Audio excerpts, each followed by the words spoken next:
নেতাজি সুভাষচন্দ্র বসুর সঙ্গে রামকৃষ্ণ বিবেকানন্দ ভাব আন্দোলনের যে সম্পর্ক, সেটা নিয়ে আমরা এখন কম বেশি সবাই জানি।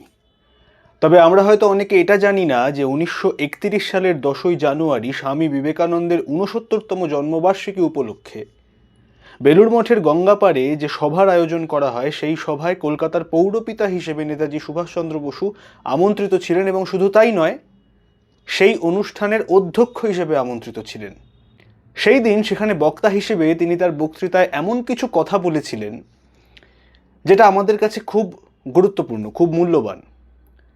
তাই আজকের ভিডিওয়ে আমরা আলোচনা করব 1931 সালের 10ই জানুয়ারি স্বামী বিবেকানন্দের 69তম জন্মবার্ষিকীতে নেতাজি সুভাষচন্দ্র বসু আমন্ত্রিত হয়ে বেলুড় মঠে গঙ্গাপাড়ে যে বক্তৃতা দিয়েছিলেন সেই বিষয়ে। নেতাজি সুভাষচন্দ্র বসুর জীবনে স্বামী বিবেকানন্দের ভূমিকা যে ঠিক কতখানি, সেটা নেতাজির একটা উক্তি থেকেই আমরা খুব পরিষ্কার বুঝতে পারি। নেতাজি সুভাষচন্দ্র বসু বলছেন, স্বামী বিবেকানন্দ যদি জীবিত থাকতেন তাহলে আমি তাকে আমার গুরু পদে বরণ করতাম। তিনি আরও অন্য জায়গায় বলছেন, এবং প্রায় সব জায়গাতেই বলছেন যেখানে স্বামী বিবেকানন্দকে নিয়ে কথা হচ্ছে। এই প্রসঙ্গে আরও একটা কথা বলার দরকার, যে প্রায় সব জায়গাতেই যেখানে উনি কথা বলতেন, রাজনৈতিক বিষয় হোক বা আধ্যাত্মিক বিষয় হোক, সেখানে ঠাকুর শ্রী রামকৃষ্ণ পরমহংসদেবের কথা এবং স্বামী বিবেকানন্দের কথা তিনি উল্লেখ করতেন। স্বামী বিবেকানন্দের যে বাণী, স্বামী বিবেকানন্দের যে পত্রাবলী, যে লেখা, তার যে ধারণা, সেটাই যে নূতন ভারতের জাতীয়তাবোধের একমাত্র উৎস, সেই সম্পর্কে নেতাজি সুভাষচন্দ্র বসু কিন্তু বারংবার বলেছেন। নেতাজি পরবর্তীকালে আরও বিভিন্ন জায়গাতে বলেছেন যে স্বামী বিবেকানন্দের পথই আমার পথ। এখন আমরা দেখি যে এই 1931 সালের 10ই জানুয়ারি বেলুড় মঠে গঙ্গাপাড়ে সেদিনকে স্বামী বিবেকানন্দের 69তম জন্মবার্ষিকী উদযাপনের জন্য যে তারাদের মেলা বসেছিল, যেখানে সবথেকে উজ্জ্বলতম তারা হিসেবে উপস্থিত ছিলেন নেতাজি সুভাষচন্দ্র বসু, তখন তিনি কলকাতার পৌরপিতা। সেই বক্তৃতায় নেতাজি কি বলছেন? সেদিনকার সেই বক্তৃতায় নেতাজি সুভাষচন্দ্র বসু বলছেন যে স্বামী বিবেকানন্দের প্রভাব যে আমাদের ছাত্র জীবনে, ছাত্রদের মধ্যে ঠিক কতখানি ছিল, সেটা ব্যক্ত করা খুব কঠিন, এবং সেই সঙ্গে স্বামী বিবেকানন্দের বহুমুখী প্রতিভার ব্যাখ্যা করাও খুব কঠিন। নেতাজি বলছেন যে সেই সময় ছাত্র সমাজ, যুব সমাজ, তার বক্তৃতার মধ্যে বলছেন তিনি, যে স্বামী বিবেকানন্দের যে রচনাবলী, স্বামী বিবেকানন্দের যে লেখালেখি, তার যে ভাবাদর্শ, সব থেকে বড় কথা, সেইটার মাধ্যমে কিন্তু প্রচণ্ড ইনফ্লুয়েন্সড হয়েছিলেন।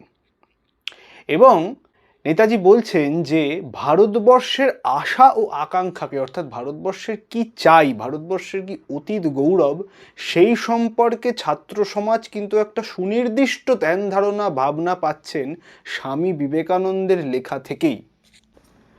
নেতাজি সুভাষচন্দ্র বসু আরও বলছেন যে স্বামীজির মতো করে ভারতবর্ষকে চেনানো বা ভারতের জাতীয়তা বোধ সম্বন্ধে মানুষকে উদ্বুদ্ধ করা, সেটা আর অন্য কারোর লেখার মাধ্যমে কিন্তু হয়নি। নেতাজি আরও কি বলছেন? স্বামীজির বাণীর মধ্য দিয়েই বর্তমানের মুক্তি আন্দোলনের ভিত্তি গঠিত হয়েছে। অর্থাৎ সেই সময়ে ভারতবর্ষের যে মুক্তি সংগ্রাম চলছে, যে স্বাধীনতার আন্দোলন চলছে, সেই আন্দোলনের বীজ বপন কিন্তু হচ্ছে, আমরা দেখতে পাচ্ছি, স্বামী বিবেকানন্দের কথার লেখার মাধ্যমে। তার লেখা থেকে যে জাতীয়তাবোধের উন্মেষ হচ্ছে, সেই উন্মেষের ওপর ভিত্তি করেই কিন্তু যুব সমাজ, ছাত্র সমাজ, তারা দেশমাতৃকাকে শৃঙ্খল ছিন্ন করার জন্য বদ্ধপরিকর হয়ে মাঠে নামছে। সেই বক্তৃতায় নেতাজি আরও বলছেন যে স্বামী বিবেকানন্দ দুটি জিনিসের উপরে মুখ্যত জোর দিতেন, একটা হচ্ছে ত্যাগ এবং আরেকটা হচ্ছে চরিত্র গঠন।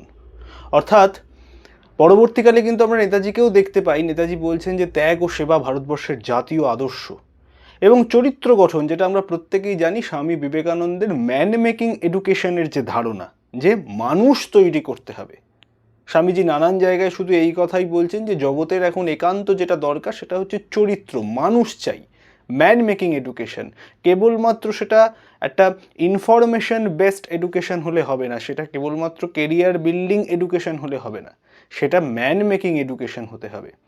অধিকাংশ ক্ষেত্রে সেই ম্যান মেকিং এডুকেশনের কোনো বাস্তব রূপায়ণ আমরা দেখতে পাই না বটে, কিন্তু তার পাশাপাশি আমরা এটাও জানি যে ম্যান মেকিং এডুকেশন ছাড়া ভারতবর্ষকে এগিয়ে নিয়ে যাওয়ার আর দ্বিতীয় কোনো উপায় নেই। কারণ স্বামী বিবেকানন্দ বলছেন শিক্ষা হচ্ছে এমন একটা অস্ত্র যেটা দ্বারা পৃথিবীর সমস্ত সমস্যার সমাধান করা যায়। অর্থাৎ নেতাজির সেদিনকার বক্তৃতার মধ্যে আমরা দেখতে পাচ্ছি যে তিনি স্বামীজির এই দুটো কথার ওপর কিন্তু বিশেষত জোর দিচ্ছেন, যে ত্যাগ এবং এই যে চরিত্র গঠন। এবং নেতাজি আর একটা খুব গুরুত্বপূর্ণ কথা সেখানে বলছেন, তাঁহার শিক্ষায় অর্থাৎ স্বামী বিবেকানন্দের শিক্ষায় দেশবাসী অভূতপূর্ব আত্মসম্মান, আত্মবিশ্বাস এবং আত্মপ্রতিষ্ঠার বোধ লাভ করিয়াছে। তিনটে কথা নেতাজি বলছেন, আত্মবিশ্বাস, আত্মসম্মান এবং আত্মপ্রতিষ্ঠার বোধ লাভ করিয়াছেন। দেখুন, স্বামী বিবেকানন্দের এই যে মূল্যায়ন, আমি অন্তত ব্যক্তিগতভাবে মনে করি নেতাজি সুভাষচন্দ্র বসুর থেকে ভালো সেটা কেউ করতে পারেননি। এই যে আত্মপ্রতিষ্ঠা, আত্মসম্মান, আত্মপ্রত্যয়, আত্মবিশ্বাস, এইটাই কিন্তু একটা জাতির মেরুদণ্ড আমরা দেখতে পাই। যে স্বামীজিও বলছেন যে পুরাতন ধর্ম বলে যে ঈশ্বরে বিশ্বাস করে না সে নাস্তিক, কিন্তু নূতন ধর্ম বলে যে নিজেকে বিশ্বাস করে না সে নাস্তিক।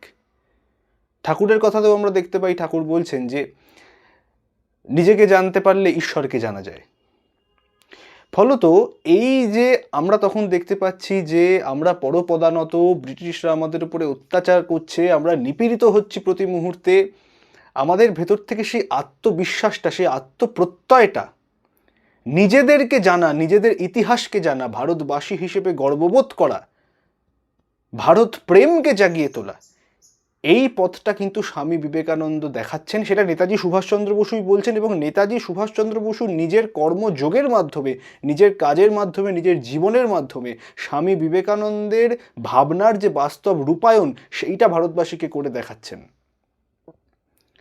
ফলত 1931 সালের 10ই জানুয়ারি বেলুড় মঠে স্বামী বিবেকানন্দের 69তম জন্মবার্ষিকী উপলক্ষে নেতাজি সুভাষচন্দ্র বসুর এই যে বক্তৃতা, সেখানে স্বামী বিবেকানন্দের কথা যেভাবে উঠে আসছে, নেতাজি তার জীবন দিয়ে যেভাবে স্বামী বিবেকানন্দের কথা অনুযায়ী ভারতবর্ষ স্বাধীনতার জন্য লড়াই করছেন, নিজের জীবন বাজি রাখছেন, আজ কিন্তু স্বামীজি, নেতাজি তারা আমাদের মতো যুব সমাজের দিকেই তাকিয়ে রয়েছেন যে আমরা আবার ভারতবর্ষের সেই লুপ্ত গৌরবকে পুনরুদ্ধার করব, তাদের দেখানো পথ দিয়ে হাঁটব।